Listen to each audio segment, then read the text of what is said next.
Excuse me, sir.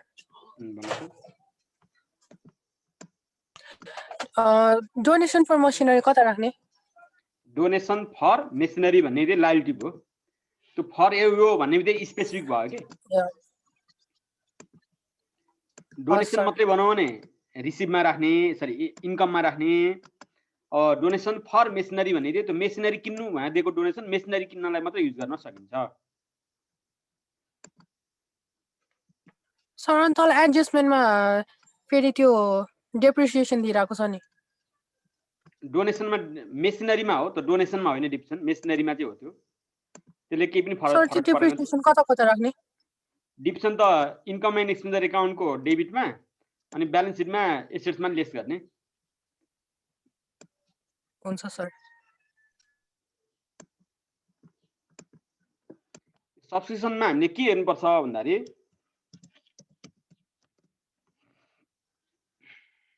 यो खासमा सब्सक्रिप्सनमा income साइडमा हो, इन्कम साइडमा हुन्छ यो।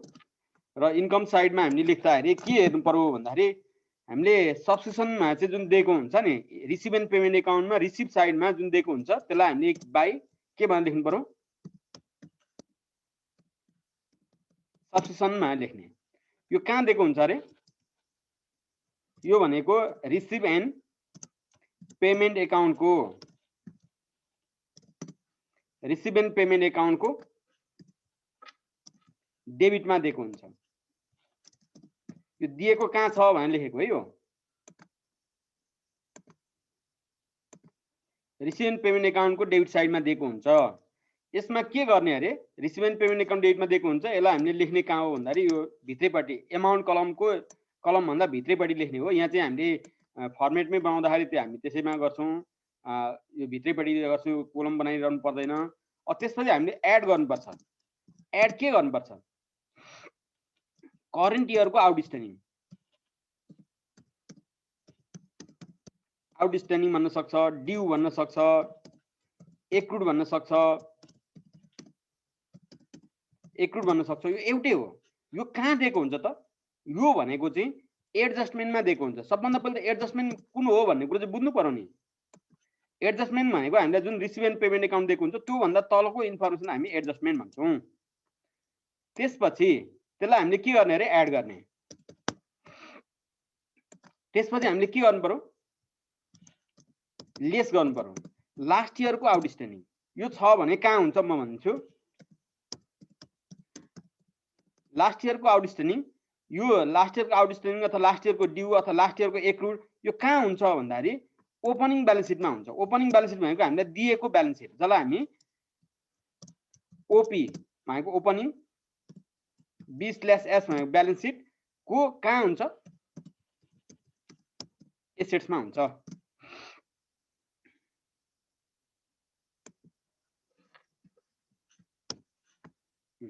यो हुन्छ। अब यसलाई के गर्ने? लेस गर्ने यसलाई चाहिँ। त्यसपछि अर्को दुईटा हुन्छ, चारवटा कुरा हो, चारवटा भन्दा अरू हुँदैन खासै। त्यसैगरी लेस गर्ने। सर हो त्यस्तो दिन्छ चाहिँ हो हैन, तर त्यसरी नर्मल्ली दिदैन के? मतलब हुन्छ नि अब कुनै चाहिँ सब्सक्रिप्सन ड्यू इन 2071 भन्छ, फेरि तल चाहिँ अनि सब्सक्रिप्सन ड्यू फर भनेर त्यस्तो मतलब हुन्छ नि एउटा प्रिपोजिसन मात्र चेन्ज गर्छ अनि त्यसले नि एड लेस हुन्छ। त्यो कसरी सर? ल ठिक छ। त्यही त हामीले सबभन्दा पहिले हेर्ने भने चाहिँ त्यो के भनेको छ भन्दा पनि कहाँ दिएको छ भने हेरौँ भने त्यो भनेको बुझिहालिन्छ कि। हामीलाई एडजस्टमेन्ट दिएको छ कि कहाँ छ भन्ने कुरोले बुझिहालिन्छ। यो लास्ट इयर करेन्ट इयर भनेर दिएको नहुन पनि सक्छ। त्यसकाले एडभान्स फर करेन्ट इयर, जस्तै अब तिमीले भनेको कुरो अब यहाँ म भनिदिन्छु, तिमी बुझ्छौ। एडभान्स फर करेन्ट इयर भने के हो भन्दा त्यहाँ दिएको चाहिँ कसरी पनि हुनसक्छ भन्दाखेरि 3टा वर्षको दिएको हुन्छ। जस्तो जब कि हामी 2077 मा छौँ भने रिसिभ फर 2078 भनेर दिएको छ भने त्यो हाम्रो जुन वर्ष छौँ त्योभन्दा आउँदो वर्षको लागि हो कि यो करेन्ट इयरको एडभान्स भने चाहिँ। Advance for current year advance भनेको यो भनेको के हो भन्दाखेरि दिएको कहाँ हुन्छ अरे? एडजस्टमेन्टमा हुन्छ। कहिलेकाहीँ यो रिसिभ एन्ड पेमेन्ट एकाउन्टमै पनि हुनसक्छ। रिसिभ एन्ड पेमेन्ट एकाउन्टमै त्यो इयर छुट्याएर दिएको छ भने रिसिभ एन्ड पेमेन्ट एकाउन्टबाट थाहा हुन्छ भनेको। जस्तै तिमीले फो भन्यौ नि हैन, फोमा यो कुरो छ। अहिले म देखाइदिन्छु फोको पनि। त्यसपछि एड गर्ने लास्ट इयरको एडभान्स। लास्ट इयरको एडभान्स भने कहाँबाट थाहा हुन्छ भन्दा यो ओपनिङ ब्यालेन्स सिटमा हुन्छ। ओपनिङ ब्यालेन्स सिटको त्यहाँ पनि कहाँ हुन्छ, लायबिलिटी साइडमा हुन्छ। यसरी थाहा पाउनु पर्यो कि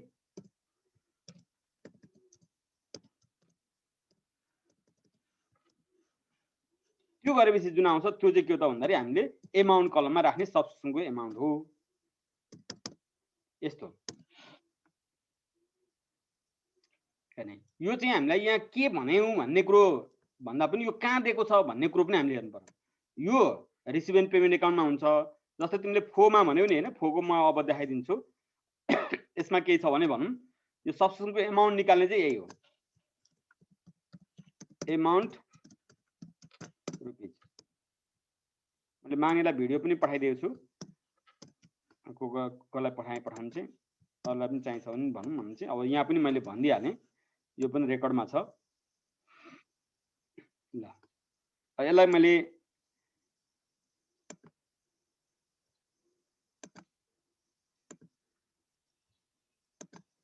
ल रिकिना यो हेर त, म यहाँ फलोइङ एक्सट्र्याक्टेड फ्रम यो भएछ नि। अब यो हेर्ने हो भने cash in and opening cash भयो। सब्सक्रिप्सन रिसिभ फर 2071 72 72 73 73 74 छ नि। ल हेर त यहाँ रिकिना देख्यौ हो सर। हो। अब यहाँनिर चाहिँ तिमीले के गर्ने त? अब तिमीले हामीले बनाउनु पर्ने यसमा के छ भन त, रिसिभ एन्ड पेमेन्ट एकाउन्ट बनाउनु भएछ नि। रिसिभ एन्ड पेमेन्ट एकाउन्ट बनाउँदा चाहिँ यो तीनटैको आउँछ के, यो तीनटैको आउँछ। हामीले रिसिभ एन्ड पेमेन्ट एकाउन्टको मिनिङ अनि यो कसरी बनाइन्छ भन्ने कुरोमा के भनेको छु भन्दाखेरि यो रिसिभ एन्ड पेमेन्ट एकाउन्ट चाहिँ त्यस्तो जुन चाहिँ के त भन्दाखेरि रिसिभ फर करेन्ट इयर पनि चढ्छ, रिसिभ फर नेक्स्ट इयर पनि चढ्छ, रिसिभ फर लास्ट इयर पनि चढ्छ। सबै खालको रिसिभ यसमा चढ्छ भनेको थियो नि, हो त्यही हो।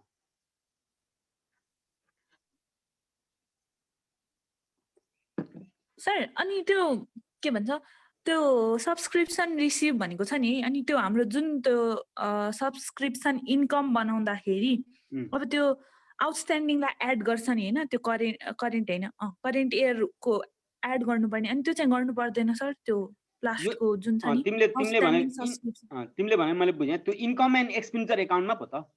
रिसिभ एन्ड पेमेन्ट एकाउन्टमा त तिमीले के गर्नुपर्छ भन्दाखेरि यो रिसिभ चाहिँ यो हाम्रो करेन्ट इयरको लागि होस् कि यो भनेको लास्ट इयरको लागि होस् कि नेक्स्ट इयरको लागि रिसिभ होस्, यो जुन भए पनि हामीले के हो त त्यो तीनटै लेख्ने हो कि। तीनटै खालको रिसिभ, तीनटै इयरको रिसिभ यो वर्ष आएपछि रिसिभ लेख्नु पर्यो।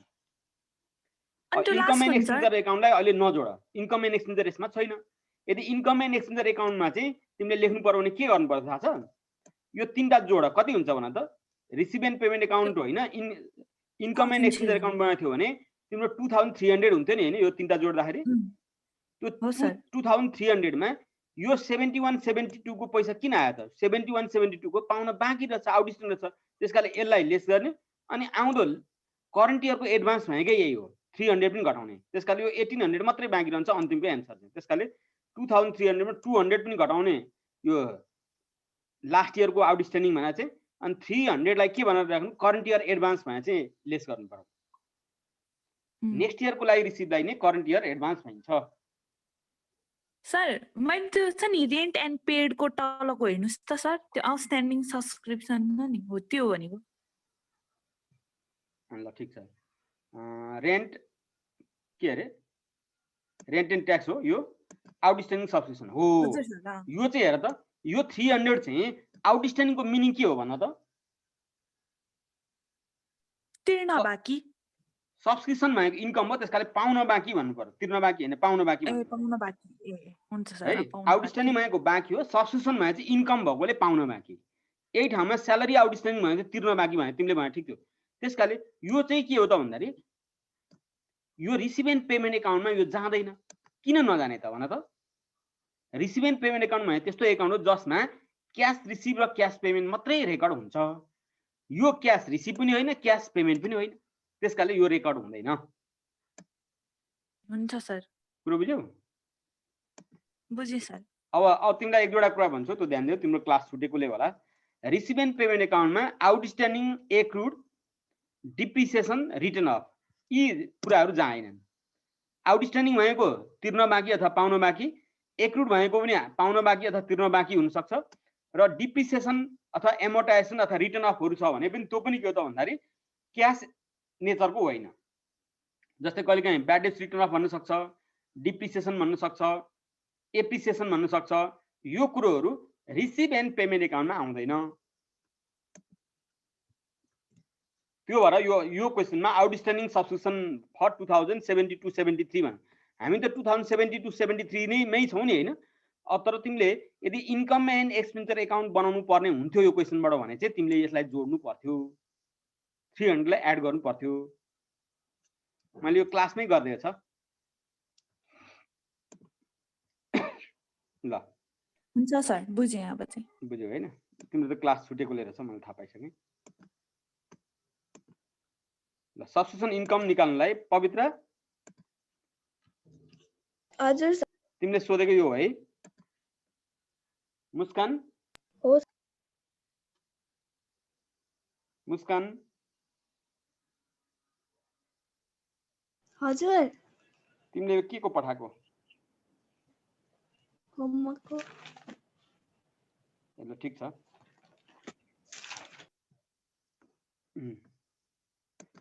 यहाँ हेर त पवित्र, यो भनेको जहिले पनि के हो सब्स्टिट्युसन भनेको कहाँ दिएको हुन्छ रे? किन तिमी पनि हेर है, अरू सबैले हेरौँ। यो सब्स्टिट्युसन भनेको कहाँ दिएको हुन्छ भन्दा रिसिभ एन्ड पेमेन्ट एकाउन्ट बनाएर दिएको छ भने यसको रिसिभमा हुन्छ, डेबिटपट्टि हुन्छ। हेर्नु त, रिसिभ एन्ड पेमेन्ट एकाउन्टको डेबिटपट्टि हुन्छ। डेबिट भने रिसिभ साइडमा हुन्छ, त्यहाँ हेर्ने। त्यो एमाउन्ट हाम्रो एमाउन्ट कलम भन्दा भित्रैपट्टि लेख्ने। यहाँ चाहिँ मैले कोलम बनाएँ हैन, तर हामीले रिसिभ एन्ड पेमेन्ट एकाउन्ट नै बनाएर चाहिँ कोलम बनाउँदैनौँ। त्यसको लागि बनाए पनि केही फरक पर्दैन, पर्नु त। र अब त्यो चाहिँ यहाँ मैले के लेखेँ भन्ने कुरो त्यहाँ मैले यहाँ लेखेकै कुरो हुन्छ भन्ने छैन। त्यसकारणले यो कुरो हेर्नुपर्छ, कहाँ दिएको हुन्छ त यो हेर्नु पर्यो। एडजस्टमेन्टमा दिएको हुन्छ। आउटस्ट्यान्डिङ ड्यू अथवा एक्रुड भने चाहिँ सब्स्टिट्युसन आउटस्ट्यान्डिङ ड्यू एक्रुड भएछ भने त्यो करेन्ट इयरको सब्स्टिट्युसन आउटस्ट्यान्डिङ हो भनेर थाहा पाउनु पर्यो। देखिएको छ नि हैन? मेरो स्लाइड देखिएको छ? अघि मैले वर्ड फाइल देखाइरहेको थिएँ, अहिले स्लाइड सेयर गरेको छु। देखिएको छ कि छैन भनौँ? देखेको छ सर।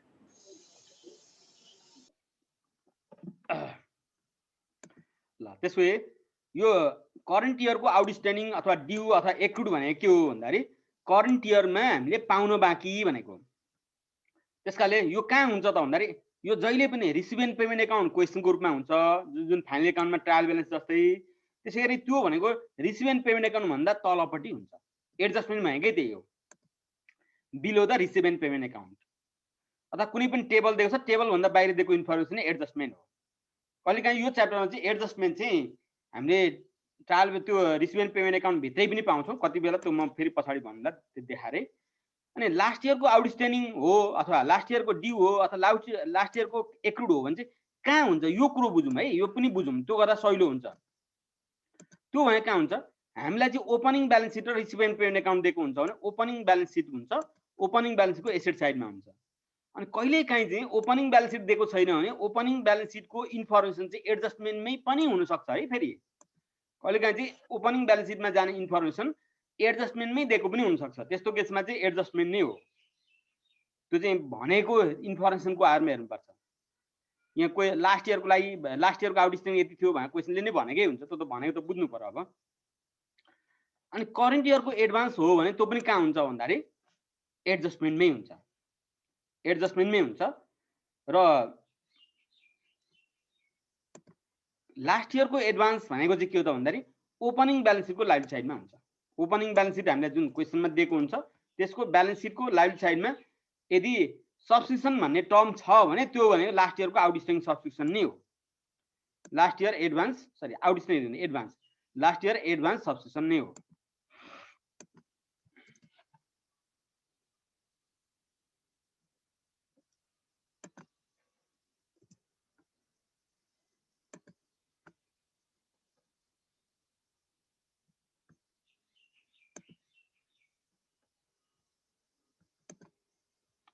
म अलिकति एउटा इन्फर्मेसनको लागि पढ्ने खालको स्टुडेन्टको लागि चाहिँ एउटा इन्फर्मेसन हुनसक्छ भनेर चाहिँ त्यो ल्याउँ कि भन्ने मलाई लागेको। नपढ्नेलाई हामी केही पनि गर्न सक्दैनौँ हैन। तर पढ्नेले चाहिँ हाम्रो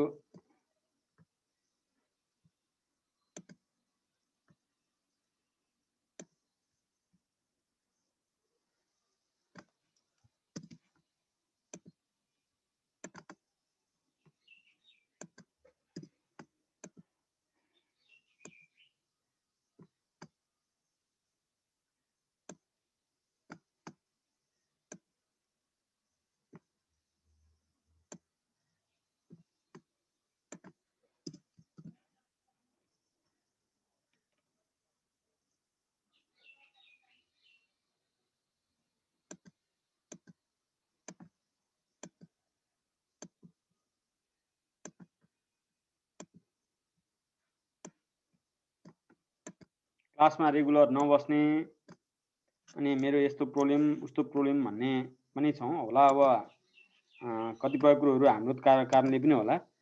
तर पनि पढ्नै चाहने स्टुडेन्टहरूलाई चाहिँ अलिकति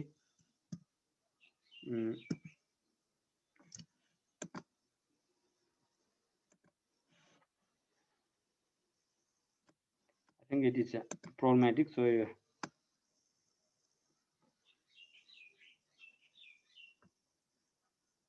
anyway,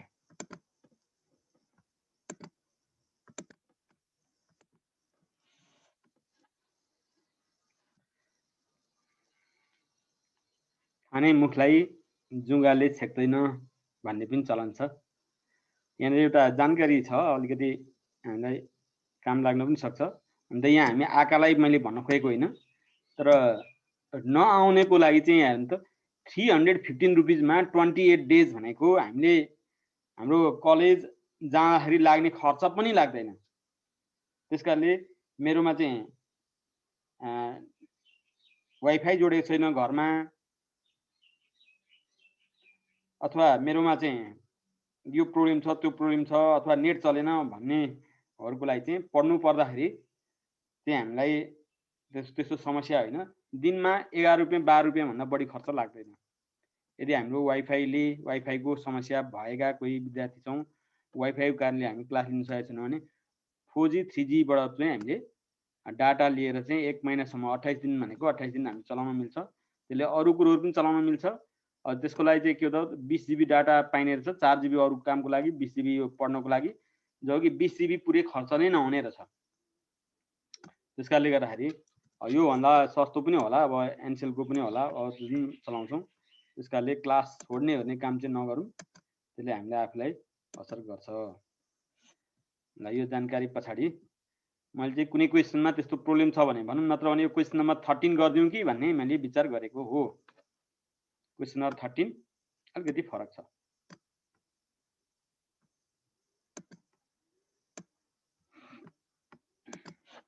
हुन्छ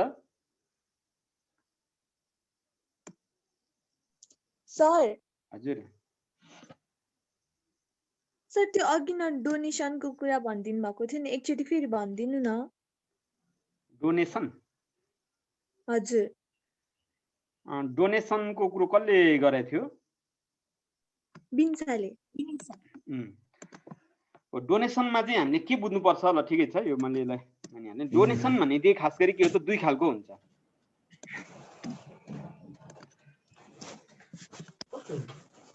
डोनेसन भने के हो?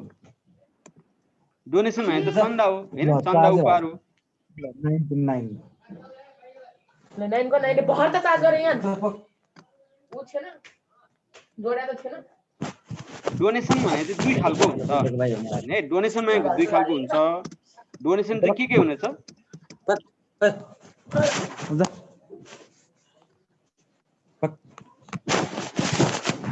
कुरा आडा के उता खोयो। डोनेसन में दुई खालको हुन्छ, जेनरल डोनेसन हो र अर्को भनेको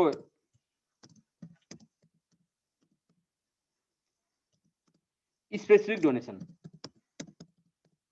जेनरल डोनेसन भने के हो भन्दाखेरि हामीले जस्ट डोनेसन मात्रै दियो भने त्यसलाई जेनरल डोनेसन भन्छौँ। इफ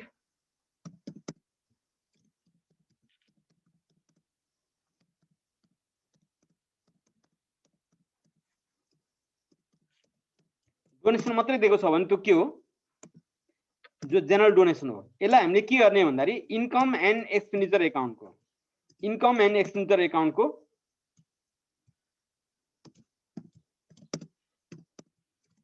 डेबिटमा राख्ने, इन्कम एन्ड एक्सपेन्डिचर एकाउन्टको डेबिटमा राख्ने डोनेसन मात्रै छ भने है।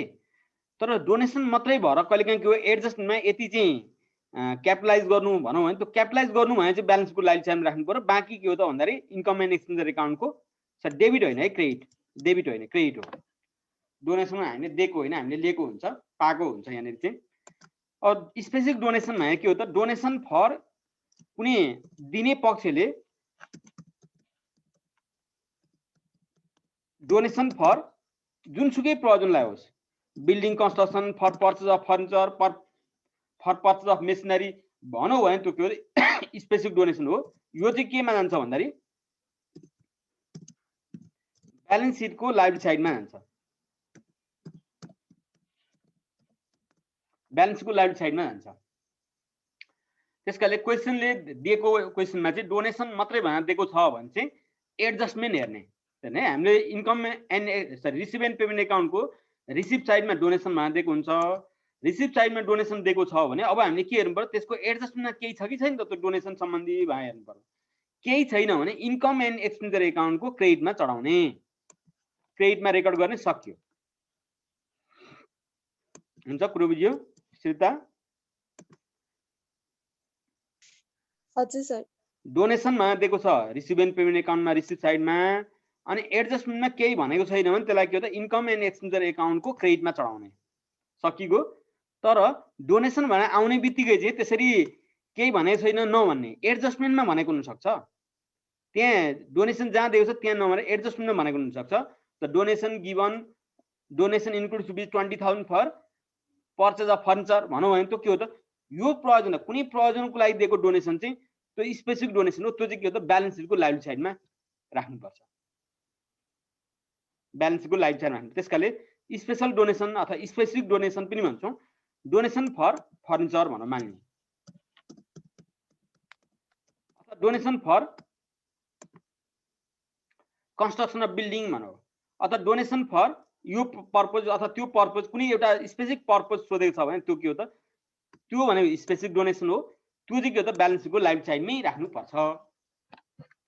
अघि विनिशाले सोधेको के थियो भन्दाखेरि विनिशाले सोधेको हजुर सर, अनि एडजस्टमेन्टमा यो स्पेसिफिक डोनेसनको लागि आयो भने अनि यसले दुईटा ठाउँमा इफेक्ट गर्छ कि गर्दैन? ब्यालेन्स सिटको लायबिलिटी मात्र होइन, त्यो चाहिँ यो 13 मा पनि मैले देखाउँला, 13 मा भन्दा पनि अरू क्वेसनमै त्यो भने चाहिँ के हो त, यदि एडजस्टमेन्टमा चाहिँ the donation is specific donation भनौँ भने त्यो एडजस्टमेन्टले एक ठाउँ मात्रै असर गर्छ, ब्यालेन्सको लाइबिलिटी साइड मात्रै राख्ने। त्यो डोनेसनमा चाहिँ यदि क्यापिटलाइज गर्नु भनौँ भने क्यापिटलाइज गर्नु भने चाहिँ लाइबिलिटीमा, अनि अरू बाँकी चाहिँ इन्कम एन्ड एक्सपेन्डिचर एकाउन्टको क्रेडिटमा। कहिलेकाहीँ एडजस्टमेन्टमा तिमीले भने ठिकै हो, एडजस्टमेन्टमा मान्यो 40% of the donation is to be capitalize भनौँ भने के गर्ने त, यदि यो भने क्यापिटलाइज गरेको भनेको चाहिँ के गर्ने भन्दाखेरि ब्यालेन्स सिटको लाइबिलिटी साइडमा राख्नु पर्यो। त्यसै बाँकी के हो त भन्दाखेरि 40% क्यापिटलाइज भने चाहिँ 60% जुन भयो नि, त्यसै 60% चाहिँ के भयो त, 60% लाई चाहिँ यसलाई चाहिँ हामीले के गर्ने, इन्कम एन्ड एक्सपेन्डिचर एकाउन्टको क्रेडिटमा चढाउने। यस्तो। अब विनिशाले सोधेको डोनेसन फर मेसिनरी भनेको थियो। डोनेसन फर मेसिनरी भन्ने थियो, यो भने चाहिँ मेसिनरीसँग यसको कुनै सरोकार हुँदैन। यो भनेको फर, यो भने चाहिँ यो फर भनेर दिने बित्तिकै के को लागि हो, त्यो जेसुकै होस् लागि हो, त्यो के गर्नु पर्छ भन्दाखेरि ब्यालेन्स सिटको लायबिलिटीजमा मात्रै हुने भयो, वानले त्यहाँ मात्रै हुने भयो। किनभने मेसिनरी किन्नको लागि दिएको डोनेसन भने चाहिँ स्पेसिफिक डोनेसन भयो। डोनेसनमा मात्रै होइन ग्रान्टमा पनि त्यो हुन्छ। ग्रान्ट भन्न Sir. सक्छ, अनुदान त्यसमा पनि त्यही हुन्छ। कुनै रिजर्भ भन्न सक्छ, फन्ड भन्न सक्छ, त्यस्तो छ भने त्यो पनि त्यही नै हुन्छ।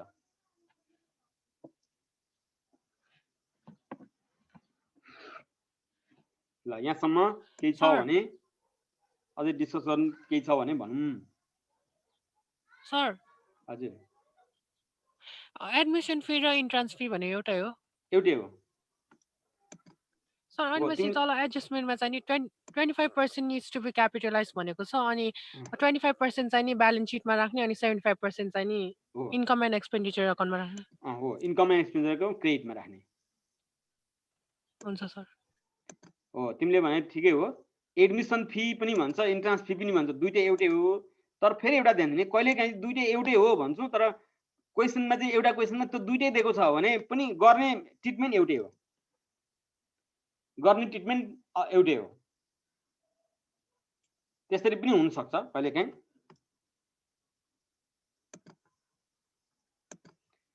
सर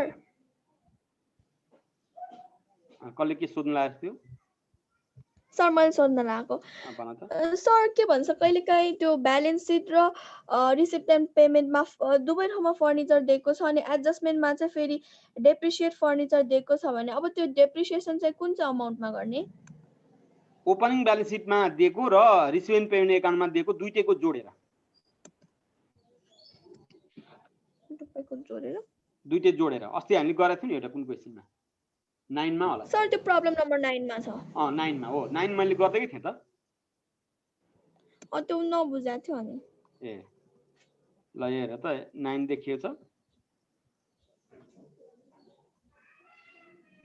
ल 9 मा हेर त यहाँनिर फर्निचर छ होइन 79,000, यहाँ पनि फर्निचर छ 1,000। यो रिसिभ एन्ड पेमेन्ट एकाउन्टमा पेमेन्ट साइडमा भएको फर्निचर चाहिँ के हो भन्दाखेरि नयाँ पर्चेज हो, न्यू पर्चेज हो। यो चाहिँ पहिलेदेखि नै हामीसँग भएको अघिल्लै वर्षदेखि भइरहेको फर्निचर हो यो। त्यसो अब यसमा हामीलाई एडजस्टमा आएर के भन्नु हेर त, डिप्रिसिएट फर्निचर बाई 10% भनौँ। फर्निचरमा 10% डिप्रिसिएसन चार्ज गर्नु भन्ने थियो। अब हामीले के गर्नुपर्छ, डिप्रिसिएसन फर्निचर गर्दा के गर्नु पर्यो हेर त, 10% अफ 79,000 प्लस 1,000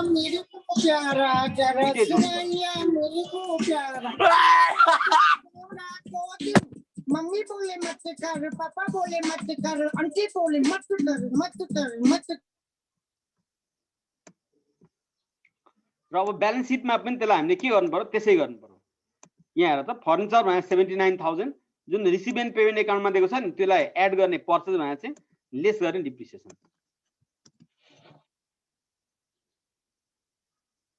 सर त्यो डेप्रिसिएसन चाहिँ हामीले 80,000 को 10% गर्ने हो 80,000 को यो दुईटा जोडेर आएको को 10% गर्नु पर्यो। यहाँ हेर त यो 8,000, यहाँ हेर त यहाँ 8,000, 10% अफ दुईटा जोडेर यहाँ पनि के हो दुईटा जोडेर आएकोमा डिप्रिसिएसनको एमाउन्ट घटाउने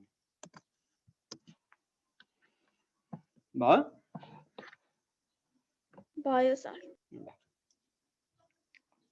मैले 13 गरिदिन खोजेको थिएँ। 13 मा गर्नको लागि अब बिचमा हामी 10 मिनट्सको वार्निङ आइसकेको छ। त्यसकाले अहिले चाहिँ हामी यसलाई क्लोज गरौँ अनि त्यसपछि हामी रिजोइन गरेर चाहिँ हामीले 13 गरौँला, हुन्न?